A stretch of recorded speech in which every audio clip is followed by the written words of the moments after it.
షేక్ అన్వర్ గారి millionaires wealth creation workshop November 20న నిర్వహిస్తున్న ప్రోగ్రాంలో జాయిన్ అవ్వాలనుకుంటే వెంటనే సంప్రదించండి. Welcome to Suman TV. నేను మీ సుమన్ టీవీ నాగ్. చాలా మంది డిఫమేషన్ కేసు వేస్తూ ఉంటారు. పరువు నష్టము. ఈ పరువు నష్టం అంటే ఏంటి, ఎన్ని రకాలుగా ఉండేటువంటి అవకాశం ఉంటుంది? పరువు నష్టం దావా కేసు వేయాలి అని అంటే జనరల్గా ఉండాల్సినటువంటి, అంటే దాని చుట్టూ ఉండాల్సినటువంటి అంశాలు ఏంటి? ఎందుకంటే మనమేదో చిన్నప్పటి నుంచి పుట్టి పెరిగి ఒక రెప్యుటేషన్ ఫామ్ చేసుకున్న తర్వాత, కొంత సమాజంలో మనకంటూ పేరు ప్రఖ్యాతులు సంపాదించుకున్న తర్వాత మన గురించి అబ్యూస్ చేసి మాట్లాడేటువంటి వాళ్ళు చాలామంది ఉంటూ ఉంటారు. అటువంటి వాళ్ళని కంట్రోల్ చేయాలి అని అంటే, జీవితంలో చట్టపరంగా ముందుకు వెళ్ళాలి అని అంటే ఏ విధంగా వెళ్ళాలి, దానికి నియమ నిబంధనలు ఏంటి, ఒకవేళ మనల్ని నిజంగానే ఆ విధంగా అబ్యూస్ చేస్తే వారిపై ఎలాంటి చర్యలు తీసుకోవాలి, ఎన్నేళ్ళు జైలు శిక్ష ఉంటుంది, అటువంటి వాటికి అనేది ఈరోజు మనతో పాటు ప్రముఖ అడ్వకేట్ శశికాంత్ గారు ఉన్నారు. వారి మాటలు తెలుసుకుందాం. Hello sir. నమస్తే అండి. సార్, ప్రతి ఒక్కరూ సార్, అంటే సొసైటీలో రెప్యుటేషన్ అనేటువంటిది ఒకటి ఉంటుంది కదా. ఎవరైనా సరే పేరు ప్రఖ్యాతులు, కీర్తి, పరువు అనేటువంటి దానికి ఎక్కువ ప్రాధాన్యం ఇస్తూ ఉంటారు. అవునండి. పరువు ఇన్ ద సెన్స్ అక్కడ కష్టపడి సంపాదించుకున్నటువంటి పేరు, కరెక్ట్. దానితో పాటు కుటుంబం, సమాజంలో నా కుటుంబం ఇలా ఉండాలి అనుకునేటువంటి ఆలోచనని క్రియేట్ చేసి ముందుకెళ్ళేటువంటి, అంటే మగాడు సంఘజీవి ఎలా అయినా సరే సరే, అంటే ఆడవాళ్ళైనా సరే మగవాళ్ళైనా సరే, ఈ పరువు అనేటువంటి పేరు మీదే మగాడు లోపల కుమిలిపోతూ బతుకుతూ ఉంటారు. నాకు ఇలా ఉండాలి అని. దాని మీద గనక భంగం కలిగితే చట్టపరంగా ఎలాంటివి శిక్షలు ఉంటాయి, ఏ విధంగా ఉంటుంది, అసలు పరువు నష్టం అంటే ఏ విషయాలు పరిగణలోకి తీసుకుంటారు?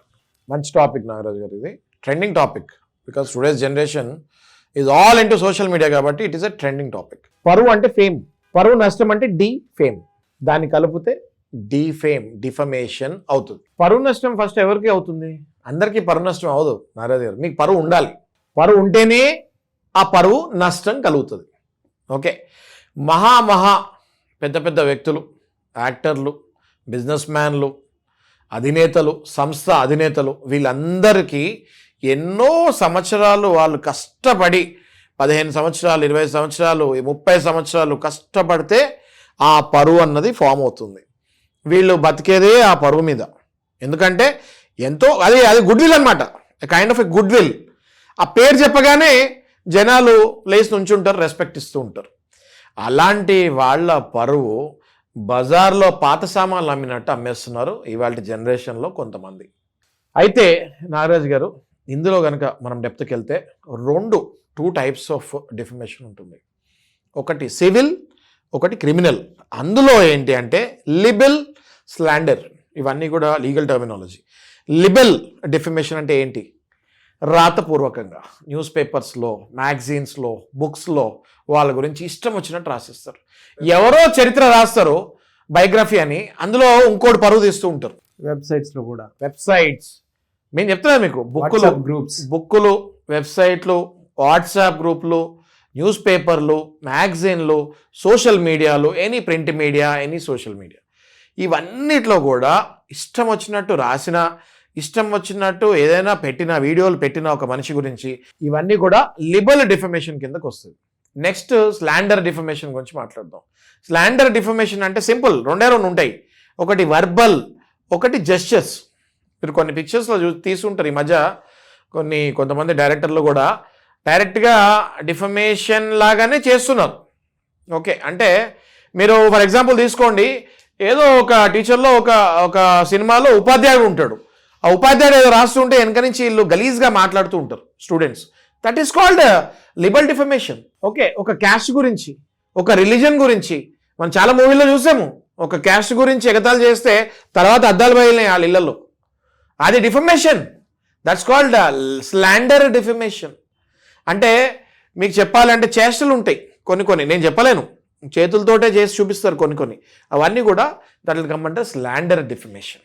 నాగరాజు గారు, అంతెందుకండి, మనం ఉదాహరణకు తీసుకుంటే ఇప్పుడిప్పుడు గ్రో అయ్యే వ్యక్తులు, ఫిల్మ్ స్టార్స్, పొలిటీషియన్స్, ఈ ముగ్గురు చాలా మంది ఎఫెక్ట్ అవుతున్నారండి. ఫర్ ఎగ్జాంపుల్ మనం కనుక ఇండస్ట్రీ తీసుకుంటే అల్లు అర్జున్ చాలాసార్లు చెప్పాడు. డైరెక్ట్గా ఆయన స్టేజ్ మీద ఉన్నప్పుడే చెప్పారు. ఆయన ఏమని, ఏమిటండి ఆ కమెంట్స్ కింద కొంచెం చూసుకొని పెట్టండి, దారుణంగా మీరు తల్లిదండ్రులు కూడా దూషిస్తున్నారు, అది కరెక్ట్ కాదు అని అల్లు అర్జున్ బై హిమ్సెల్ఫ్ ఒక్కసారి కాదు, బహుశా నేను 2-3 సార్లు విన్నాను ఆయన చెప్తాం ఇది. అంత దారుణంగా పెట్టకండి. కమెంట్స్ పెట్టేటప్పుడు ఒక్కసారి మీ ఫ్యామిలీ కూడా ఆలోచించి పెట్టండి అని చెప్తాం జరిగింది. నెక్స్ట్, ఎవరైనా అప్కమింగ్ హీరోస్ వస్తే ఆ హీరోకి నిద్ర పట్టకుండా చేస్తున్నారు.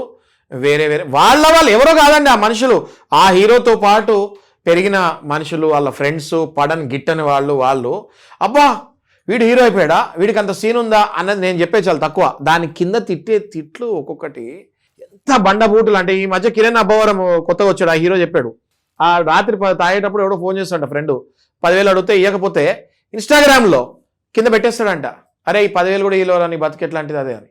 సో ఇట్లా స్టార్ చెప్పాడండి, ఇది నేను చెప్పింది కదా, కిరణ్ అబ్బవరం కొత్తగా వస్తున్నట్టున్నాడు ఆ అబ్బాయి చెప్పాడు. ఇట్లా ఈ రకంగా పరువు తీసే కార్యక్రమానికి వెళ్తున్నారు. ఎవరికి పరువు తీస్తారు? ఇళ్ళకేలా ఉందంటే కామన్ మ్యాన్ పరిస్థితి దారుణం కదా. కామన్ మ్యాన్ అయితే ఇంకా ఇన్ఫ్లుయెన్సర్స్ ఉన్నారు, ఇప్పుడు మనలాంటి వాళ్ళు ఉన్నారు, ఇప్పుడు నాలాంటి వాళ్ళు ఉన్నారు, మీలాంటి వాళ్ళు ఉన్నారు. మనకి ఎలాంటి కమెంట్స్ వస్తున్నాయి కింద మనకు తెలుసు కదా, రైట్? సో అప్పుడప్పుడు ఎదిగే వ్యక్తులు, ఇన్ఫ్లుయెన్సర్స్ కానివ్వండి, చిన్న వ్యక్తులు అప్పుడప్పుడు ఏదైనా సోషల్ మీడియాలో వాళ్ళ ప్రోడక్ట్ గురించి ఎక్స్ప్లెయిన్ చేసే వాళ్ళు కానివ్వండి, కింద అమ్మ బూతులు తిడుతున్నారు నాగరాజు గారు.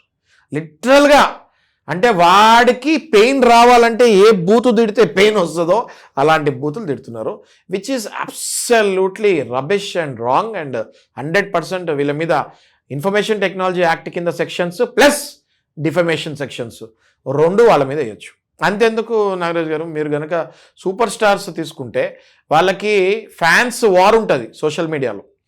అంటే మీరు తీసుకుంటే చిరంజీవి గారికి ఫ్యాన్స్ కొంతమంది ఉంటారు, బాలకృష్ణ గారికి ఫ్యాన్స్ కొంతమంది ఉంటారు. సహజంగా చూస్తే ఈ ఫ్యాన్స్ ఒకళ్ళనొకళ్ళు బాగా తిట్టుకుంటూ ఉంటారు. మళ్ళీ వీళ్ళిద్దరు కూడా మనం ఎక్కడైనా స్టేజ్ మీద చూస్తే అన్యోన్యంగా మాట్లాడతారు, చాలా బాగా మాట్లాడుకుంటారు. ఫ్యాన్స్కి ఎందుకు వచ్చిన గొడవ అది వీ డోంట్ నో. వాళ్ళు చాలాసార్లు అంత పెద్ద సూపర్ స్టార్స్ స్టేజ్ మీద నుంచి కాల్ ఆఫ్ చేస్తాం కూడా జరిగింది, మేము మంచి రిలేషన్లో ఉన్నాము, మీరు అనవసరంగా మీరు మా మధ్యలో పుల్లలు పెట్టకండి అని చాలా చాలా చాలా చండాలంగా తిడుతుంటారు. మొన్న ఈ మధ్య నాగవంశి అనే ప్రొడ్యూసర్, ఆయన రితిక్ రోషన్ జూనియర్ ఎన్టీఆర్ తోటి ఏదో మూవీ తీస్తాడు ఈ మధ్య, వార్ అనుకుంటా, వార్ 2. ఆ మూవీ అయిపోయిన తర్వాత ఆయన డైరెక్ట్గా ఒక ప్లాట్ఫామ్ మీద కూర్చొని చెప్తాం జరిగింది, ఇంకా చాలు నన్ను ట్రోల్ చేసింది, ఏదో మాకున్న టెన్షన్లో ఏదో ఒక మాట ఫ్లోలో మాట్లాడితే దాన్ని మీరు పట్టి పిండేశారని చెప్పి. నాగవంశి యూజువల్గా ఆయన ప్రతిదీ లైట్ తీసుకుంటూ ఉన్నాడు, పట్టించుకోకుండా. అగ్రెసివ్ ప్రొడ్యూసరు, చాలా మటుకు పట్టించుకోకుండా, సోషల్ మీడియాను పట్టించుకోకుండా వెళ్ళాడు. కానీ ఆయనని కూడా కుంగదీసి ఆయనతోనే సారీ చెప్పించే పరిస్థితికి ఈ ట్రోలర్స్ వెళ్ళారు. బట్ నేనేమంటున్నా అంటే, ఇలాంటి వాళ్ళకి star producer, star director, star హీరోస్కి ఏడుస్తున్నారు నాగరాజు గారు. వీళ్ళు లిటరల్గా వీళ్ళు ఏడుస్తున్నారు. నేను చెప్పింది కరెక్టో రాంగో మీరు కింద కమెంట్స్లో చూడండి. వాళ్ళ ఇన్ఫర్మేషన్ ఎట్లాగో డిస్క్లోజ్ కాదండి, మీది ఎట్లాగో కమెంట్స్లో మీరు కమెంట్ పెట్టండి, అవునా కాదా, నేను చెప్పేది అవునా కాదా, ఇంకేం మాట్లాడకండి, అవునైతే అవునని పెట్టండి. మీకు ఎన్ని అవునులు వస్తే చూడండి నాగరాజు గారు. డిఫమేషన్ అన్నది చాలా ఈజీ, ఆత్ కేర్ అని మాట్లాడుతున్నారు జనాలు. కానీ అట్లా కాకుండా ఒక్కొక్కడిని పట్టి వాడికి నోటీసులైనా పంపించాలి అట్లీస్ట్. ఎట్లా సార్ అది, అంటే ప్రాసెస్ ఏ విధంగా? ఒక్క అడ్వకేట్ని అప్రోచ్ అయితే ఫస్ట్ ఆ స్క్రీన్ షాట్ తీసేసుకొని దాని IP అడ్రస్ తీసుకొని, అది ఆడు ఎవడో ఏ ల్యాప్టాప్ వాడుతుండో, ఏ వైఫై కనెక్టివిటీ నుంచి వాడుతుండో తీసుకొని సైబర్ ద్వారా వాడిని ఈజీగా వాడి పేరేంటో బయటకు లాగేచ్చు. లాగిన తర్వాత ఆడి అడ్రస్కి, ఆడి వాట్సాప్ నెంబర్కి, ఆడి ఈమెయిల్ ఐడికి అడ్వకేట్ నుంచి మంచి సాలిడ్ ఒక నోటీస్, డిఫమేషన్ నోటీస్ పంపించి, ఇంత పెనాల్టీ కట్టాలరా నువ్వు, ఓన్లీ పెనాల్టీతో వదలం నిన్ను జైలుకు కూడా పంపిస్తాము, మర్యాదపూర్వకంగా నువ్వు వచ్చి క్షమాపణ చెప్పి దానికి తగ్గ కంపెన్సేషన్ పే చేస్తే వదిలేస్తాం, లేకపోతే నిన్ను వదిలే ప్రసక్తే లేదని అడ్వకేట్ దగ్గర నుంచి నోటీస్ పెట్టొచ్చు. ఇది నేను ఏదో ఊరికే చెప్పట్లేదండి, కొంతమంది సెలబ్రిటీస్కి నేను దగ్గరుండి చేశాను, వాళ్ళకి కావాల్సిన రిజల్ట్ కూడా వచ్చింది దానికి. అంతెందుకండి, ఇప్పుడు మనం చిరంజీవి గారిది, రాజశేఖర్ గారిది తీసుకోండి, blood bank issue Allu Aravind garu stage మీద చెప్తాం జరిగింది, నేను కొట్లాడాను, టైం పట్టింది, కానీ లాస్ట్లో రిజల్ట్ అవుతే, జడ్జిమెంట్ అవుతే వచ్చింది, శిక్ష పడింది అని చెప్తాం జరిగింది. సో డిఫమేషన్ కేసు అన్నది ఎవరి గురించి? పరువు ఉన్న ప్రతి వ్యక్తికి పరువు డబ్బు కంటే ఎక్కువ లాంటిదండి బాబు. డబ్బు ఒక స్టేజ్ వరకే, ఆ తర్వాత పరువే ఆ మనిషిని కాపాడుతుంది. ఆ పరువు మీద ఎందుకు పనికిరాని ఎదవలు రాళ్ళేసి కొడుతున్నారు, ఆ ఎదవల్ని బయటకు లాగి వాళ్ళకి పనిష్మెంట్ ఇవ్వాలి. ఎలా సార్, అంటే ఈ పరువు నష్టం కేసుకు సంబంధించింది కనుక మనం చూసుకుంటే దీనికి నియమాలు ఎలా ఉంటాయి, ఏ సెక్షన్ ఉంటుంది, చట్టపరంగా అసలు ఎలా ఉంటుంది? ఎంత స్ట్రాంగ్ దీనికి పనిష్మెంట్స్ ఉన్నాయో ఎవరికి తెలియదు. కానీ ఒకటి ఉందండి నాగరాజు గారు, ఇందులో కొన్ని నియమాలు ఉన్నాయి. అవి ఎట్లాంటివి అంటే, ఒక యజమాని ఒక ఆఫీస్లో పనిచేస్తున్నారు, ఒక ఉద్యోగురాలు ఏదో పని చెప్పాడు ఆ యజమాని, ఈమె సరిగ్గా చేయలేకపోయింది, ఆరు కావాలని చేయట్లేదు, సరిగ్గా పని చేయట్లేదు, జీతం తీసుకుంటుంది, పని చేయట్లేదు. ఆ యజమాని కోపం వచ్చి ఒక మాట అన్నాడు. అది హెరాస్మెంట్ కిందకి రాదు, అది పరువు నష్టం కిందకి రాదు. దాన్ని కూడా కొంతమంది డిఫమేషన్ కిందకి వెళ్ళిపోతున్నారు. మీరు అర్థం చేసుకోండి, రైట్? ఇదొకటి. ఇంకోటి ఉంటాయండి, ఇప్పుడు పొలిటీషియన్స్ ఉంటారు. పొలిటీషియన్స్ చేసే పని ఏంటండి నారాజు గారు? మన సర్వీస్, మనం కట్టే ట్యాక్స్ కరెక్ట్గా మళ్ళీ ప్రపంచానికి, దేశానికి రాష్ట్రానికి పంచాలి. ఎవరి ట్యాక్స్ అది? పొలిటీషియన్ వాళ్ళ ఇంట్లో నుంచి తెచ్చుకుని డబ్బులు కావాలి. ప్రతి ఒక్కరు మనలాంటి వాళ్ళు ఏది కొన్నా మనం ట్యాక్స్ కడుతున్నాం కదా, ఆ డబ్బులు సరిగ్గా వాడాలి. ఎవరైనా వాడతారా పొలిటీషియన్లు? వాడరు. వాళ్ళు స్వాహా చేస్తూ ఉంటారు. చాలామంది వరకు 99% పొలిటీషియన్లు అలాగే తగలడ్డారు, రైట్? అయితే తగలడ్డారు కదా అని మీరు నోటికి ఇష్టం వచ్చినట్టు తిడితే ఆ పొలిటీషియన్లు కూడా మళ్ళీ మీ మీద డిఫమేషన్ వేసే ఛాన్సెస్ గట్టిగా ఉంటాయి. ఎందుకంటే ఫర్ ఎగ్జాంపుల్ తీసుకోండి, ఎక్కడో 99 మంది, ఎక్కడో ఒక 1% అయినా పొలిటీషియన్లు కూడా మంచి వాళ్ళు మనం చూస్తూ ఉన్నాం. కానీ నువ్వు అందరినీ జనరలైజ్ చేసేసి ముఖ్యమంత్రి స్థాయిలో ఉన్న వ్యక్తిని నీ నోటికి, మొన్న రేవంత్ రెడ్డి గారు ఒకసారి చెప్తాం జరిగింది, అసెంబ్లీలో చెప్తాం జరిగింది, ఆ తర్వాత కూడా చెప్తాం జరిగింది. ఈ ఇష్టం వచ్చినట్టు రాసి కింద ఇష్టం వచ్చినట్లు కమెంట్లు పెడితే ఖబర్దార్ బిడ్డ ఎవరిని వదలని కరెక్ట్ చెప్పారు ఆయన. ఇష్టం వచ్చినట్టు మాట్లాడి ఒక అంతంత స్థాయిలలో ఉన్న వ్యక్తులు ఊరికే రారు ఆ స్థాయికి. ఆ పాట ఉంది కదా, ఊరికే రారని, ఊరికే రారు. సో ఆ స్థాయికి వచ్చిన వ్యక్తిని మీరు ఏదైనా పాలసీలో మీకు తేడా ఉంటే ఆ పాలసీ మాట్లాడాలి. కానీ ఇష్టం వచ్చినట్టు బూలు తిడితే వాళ్ళని కూడా లాగి వాళ్ళ మీద కూడా డిఫమేషన్ కేసెస్ గట్టిగా ఐటీ యాక్ట్ ప్రకారము సెక్షన్ 356 ఆఫ్ బిఎన్ఎస్ యాక్ట్ కింద 100% 6 నెలల నుంచి 2 ఏళ్ల వరకు జైలు శిక్ష పడే అవకాశం ఉంటుంది. దాంతోపాటు కంపన్సేషన్ డబ్బులు కట్టాల్సి వస్తుంది. దాంతోపాటు మీరు ఎక్కడైతే పనిచేస్తారో అక్కడ ఉద్యోగం కూడా తీసే రైట్ ఉంటుంది. అంతెందుకు నాగరాజు గారు, ఇప్పుడు టీచరు, స్టూడెంట్ చాలా సినిమాల్లో చూస్తూ ఉంటాం మనం. టీచర్ బోర్డు మీద ఏదో రాస్తూ ఉంటారు, వెనకాల నుంచి వీళ్ళు పిల్లలు చాపీసులు వేసి కొడతాము. చాలా వల్గర్గా, ఒక ఉపాధ్యాయుడు అంటే దేవుడితో సమానం, గురుదేవో భవ, ఆ సినిమాల్లో చాలా వల్గర్గా చూపిస్తారు. వెంటనే ఆ డైరెక్టర్ మీద డిఫమేషన్ కేసు వేయాలి. టీచర్స్ యూనియన్ ఆ డైరెక్టర్ని, ఆ ప్రొడ్యూసర్ని, ఆ యాక్టింగ్ చేసినోడిని, వాడు మేజర్ ఉంటాడు కదా, ఆడికి బుద్ధి ఉండాలి కదా, డైరెక్టర్ ఏం చెప్తే జైనికి, ఆ ముగ్గురు మీద డిఫమేషన్ కేసు బ్రహ్మాండంగా వేయచ్చు. అంతేందుకు నాగరాజు గారు, ఇప్పుడు ఇండస్ట్రీలో హీరోయిన్స్ అన్నాక స్క్రిప్ట్కి తగ్గట్టు యాక్ట్ చేస్తూ ఉండాలి. స్క్రిప్ట్కి తగ్గట్టు హీరోయిన్ని డైరెక్టర్ స్టోరీకి తగ్గట్టు యాక్ట్ చేయించేటప్పుడు ఆ రీల్స్ మళ్ళీ ప్రీ లాంచ్లో ఆ రీల్స్ వెళ్ళేటప్పుడు కింద ఎంతమంది వల్గర్గా ఆ హీరోయిన్ గురించి మాట్లాడతారు. ఆ హీరోయిన్ స్వతహాగా మీరు పర్సనల్గా కలిస్తే ఆర్ పర్సనల్గా ఇంటర్వ్యూస్ ఏమైనా చూస్తే she will be very good in nature and everything. స్క్రిప్ట్కి తగ్గట్టు తను ఆ రోల్ చేయాల్సి వస్తుంది. వాళ్ళని ఆ హీరోయిన్ ఎంత సెక్షువల్ అబ్యూస్ ఎంత గలీజ్గా చేస్తారంట ఆ హీరోయిన్ గురించి.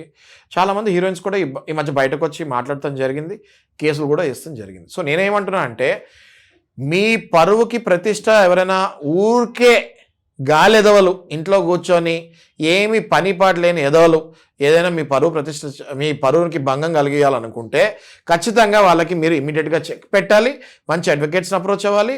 వాళ్ళ అడ్రస్లో IP అడ్రస్ ఇవాళ రేపు ఎవరైనా ఎక్కడున్నా పాతలలో లాగచ్చు, లాగి ఆడికి నోటీస్ పెట్టాలి, ఆడి మీద కేసు వేయాలి. ఇలాంటి కేసులు చాలా విపరీతంగా అవుతేనే ఎవడైనా పెట్టాలి అంటే వాళ్ళ ఏళ్ళు వనకాలి. నేనేం చెప్తాను నాగరాజు గారు, డిఫమేషన్ కేసెస్ చాలా హ్యాండిల్ చేస్తున్నాం కాబట్టి ఇట్లాంటి వీడియోలు పరువు ఎవరిదైతే పోతుందంటో ఈ వీడియోని అవేర్నెస్ క్రియేట్ చేయండి. నేను నా పరువు కాపాడుకోవచ్చు అన్నది ఈ వీడియో చూసిన వాళ్ళకి ప్రతి ఒక్కరికి తెలుస్తుంది. ఎలా సార్ మరి, అంటే పరువు నష్టం దావా కేసు వేయాలంటే ఏముండాలి అసలు వీళ్ళ దగ్గర? చాలా చక్కటి క్వశ్చన్ అడిగారు. ఫైనల్గా పరువు నష్టం కేసు వేయాలంటే ఊరికే ఏదో వాడు నన్ను ఇది అన్నాడు, వీళ్ళని ఇది అన్నారు అని చెప్పేస్తాం కాదు. చాలా ఒక స్ట్రక్చర్డ్గా వెళ్ళాలి. ఎలా పరువు నష్టం చేస్తారు? స్లాండరా, లిబలా? అంటే మాటల ద్వారా, జస్టిస్ ద్వారానా, లేకపోతే రాతపూర్వకంగా చేష్టలు ఇట్లాంటి ద్వారానా? ఒకవేళ చేష్టలు మాటలు అయితే దానికి ఎవిడెన్సెస్ క్రియేట్ చేయాలి. ఫర్ ఎగ్జాంపుల్ నేను చిన్న ఉదాహరణ ఇస్తాను మీకు. ఒక న్యూస్ పేపర్లో మీ గురించి ఒక ఆర్టికల్లో, లేకపోతే మీ గురించి పేజ్ 3లోనో ఒక స్టార్ గురించి ఇన్ఫర్మేషన్ వచ్చిందని ఒకటి రాస్తాడు. వెంటనే వాళ్ళకి నోటీస్ పెట్టాలి. నువ్వు రాసావు, నో ప్రాబ్లం, కానీ దానికి నీకు ఎవిడెన్స్ ఉందా? వాడు కనుక ఎవిడెన్స్ ఆ నోటీస్కి రిప్లై ఇవ్వకపోతే వెంటనే ఆ నోటీస్ పట్టుకొని మీరు కోర్టుకి వెళ్ళి డిఫమేషన్ కేసు, సివిల్, క్రిమినల్ 2 కూడా లాంచ్ చేయాలి వాళ్ళ మీద. మనం చేసేదే ఈ వీడియోలు అవేర్నెస్ గురించి నాగరాజు గారు. ఇవి దయచేసి ఒక 10 మందికి షేర్ చేస్తే వాళ్ళకు కూడా ఇది ఒక నాలెడ్జ్ లాగా ఉంటుంది. కాబట్టి దయచేసి షేర్ చేయండి. ట్రూ సార్, ఎందుకంటే వాళ్ళ యూట్యూబ్ ఛానల్స్ అంటే సోషల్ మీడియాలో ఎక్కడ చూసుకున్నా, ఇన్స్టాగ్రామ్ కానీ, ఫేస్బుక్ కానీ, యూట్యూబ్ కానీ, లేదా వాట్సాప్ గ్రూపుల్లో, ఫ్యామిలీ గ్రూపుల్లో కానీ, లేదంటే కమ్యూనిటీ గ్రూపుల్లో కానీ, లేదా జనరల్ ఫ్రెండ్స్ కామన్ గ్రూప్లో కూడా ఈ బాడీ షేమింగ్ దగ్గర నుంచి పరువు తీసేటువంటి పనులు ఎక్కువగా చేసేటువంటి వాళ్ళే ఉన్నారు. అలాంటి వాళ్ళకి మీలాంటి వాళ్ళు ఉన్నారు అనేటువంటి విషయం కూడా తెలియాలి. అండ్ ఇప్పటికీ చాలామంది సెలబ్రిటీస్కి మీలాంటి వాళ్ళు పక్కనే ఉన్నారు కాబట్టి సో కొన్ని తగ్గుతూ వస్తున్నాయి. ఫర్దర్గా కూడా వీటికి సంబంధించినటువంటి విషయాల్లో ఈ అవేర్నెస్తో పాటు మీలాంటి వాళ్ళు ఉండాలని మనస్ఫూర్తిగా కోరుకుంటున్నాను. చూద్దామండి, దీని బారిన పడినటువంటి వాళ్ళు ఎవరైతే ఉన్నారో మీ అభిప్రాయం, మీ జీవితంలో జరిగినటువంటి వాటి మీద కూడా ఏదైనా డౌట్స్ ఉన్నా కింద కామెంట్ బాక్స్లో మాత్రం పోస్ట్ చేయడం మర్చిపోవద్దు. Anyways, thank you so much Shashikanth గారు. Thank you. సుమన్ టీవీలో మీ పర్సనల్ అండ్ బిజినెస్ ప్రమోషన్స్ కోసం కింది నెంబర్కి కాంటాక్ట్ చేయండి.